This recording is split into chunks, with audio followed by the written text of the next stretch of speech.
Monster. Monster! Monster!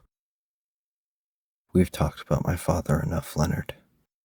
Then, tell me this. Why does a man who created one of the world's greatest weapons of mass destruction run out onto the testing field with the countdown seconds from launch? They were supposed to halt the launch. They were told to stop. I went out there to help Rick. Why? You didn't know the boy. He put himself in harm's way. And in what? 6 seconds? He'd have been an ashtray. No one would miss some orphan kid who... We're talking about a human life, Leonard. So it wasn't okay for Rick to die, but it was for you? When Bruce Banner stepped out onto that gamma-radiated field, he had done nothing good with his life. This could have been the first and last positive impact he had on this world. But instead of dying, he ensured that he would never be able to. The Hulk was always there. Gamma radiation just forced him out. You see, Brian Banner, Bruce's father, hated his own father for the beatings he received as a child. He never wanted kids. He feared what he would do to them. Nevertheless, a day comes when a child of his own arrives. Instantly, he knows what has been passed down. The self-hatred that eats away at him, and the radiation from his own experiments, they would all ensure Bruce to be a monster. The past few months, I've discovered this subsection of YouTube that's all basically the same video stating something along the lines of, the MCU's Hulk adaptation failed because he stopped being a monster. This is what people want. They want the monster. And I get it. You see this character and think Dr. Jekyll and Mr. Hyde, and that is part of what the character was inspired by, but you can't forget the other monster he was inspired by, Frankenstein's. The creature that only caused harm because he was so hated. Brian Banner, just like Frankenstein, created the monster that he wanted to see.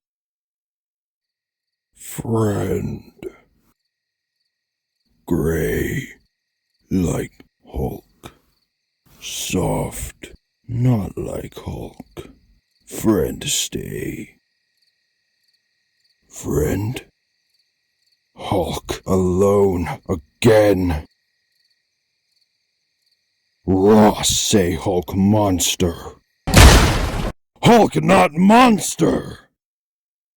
How is he not a monster? He killed this poor defenseless rabbit, but he didn't mean to. It was all instinct. He wants to be alone until he finds someone just barely similar enough to him, and then he is reminded of what happens every time and draws back into loneliness.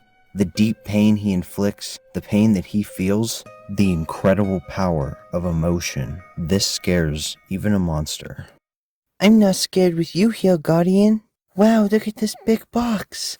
I know I shouldn't open it yet, but it's some kind of building set. There, it's done. I wish Mommy could see it. She'd be so proud of me. Guardian. What is the meaning of this, young man? I was just building. No child your age should be able to understand something so intricate. Now I understand. You must be a freak after all. The radiation didn't affect your body. It affected your mind. I should have died years ago. I don't know how you're still alive, but I intend to correct that mistake right now. Brian, why are you yelling at our son? Go back to bed, Rebecca. That thing is not our son. He grew inside my body. The damage was done long before that, and the fault was mine. I won't let you harm Bruce. Mommy, You may have fooled your mother, but I've known what you would become since the beginning. You're insane. How could you hit our child? Our child? No, that is not what he is. He's something different. Inhuman. My son, the monster. Since childhood, Bruce Banner has been developing different identities to protect himself from the beatings and emotional abuse he received from his own father. A stuffed bunny named Guardian is just one, while the Hulk is another that lives somewhere inside of him.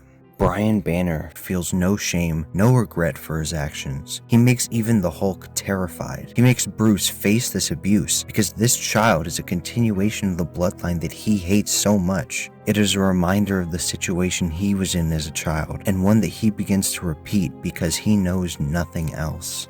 Bruce needed guardians to protect him from this horrible reality. His mother was always a shining star that guided him through their dark lives, but that wasn't enough, not when the father could ruin any vulnerable moment. So he hid all his emotions, and those emotions grew into something else. They became other alters. The Hulk is not just anger. The anger comes from an attempt to control everything else. He's a creature that acts on instinct, that feels everything that Bruce never got to. The sadness, the self-hatred, the fleeting moments of joy, and the loneliness. Even the strength of the Hulk comes from how Bruce wished he could be strong, wished he could defend himself.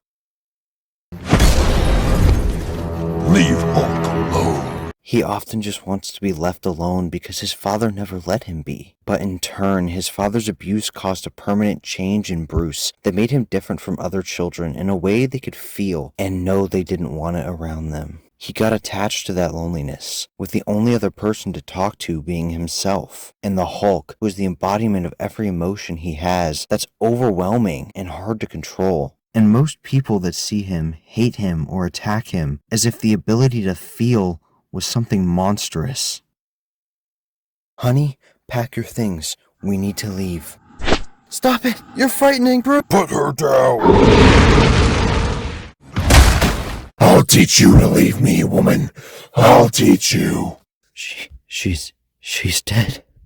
Samson, she's dead. He killed her. We didn't get away. She never got up. Bruce, what's that child doing? Is he crying? Did he ever cry? I don't know. I don't remember. Cry! Show some emotion! Emotion's bad. It hurts people. Not all emotion. Cry, damn it. Cry! What are you, deaf? Cry! Scream! Shout! Do something! Please!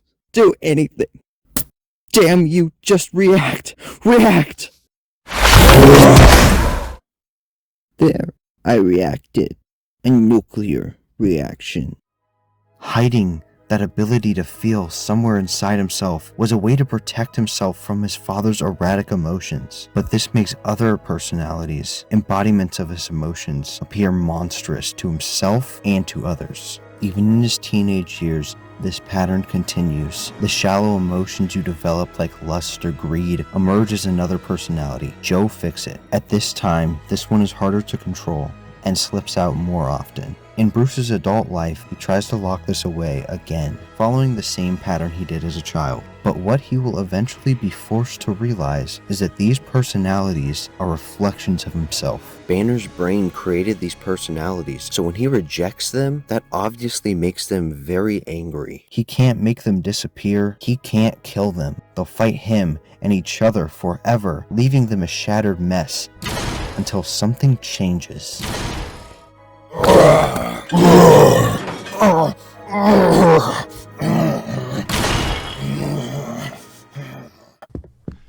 How do you deal with this? Take it day by day. Betty Ross shares many similarities with Bruce's mother, which he does seem to realize. She's this kind, loving soul that is always there to help people through their turmoil. Plus, she is so insanely dedicated. One of the plots that shows this best is when Betty is working on a hotline directory and gets a call from a suicidal man with AIDS. The body's an incredible thing, Vicky. I took good care of mine.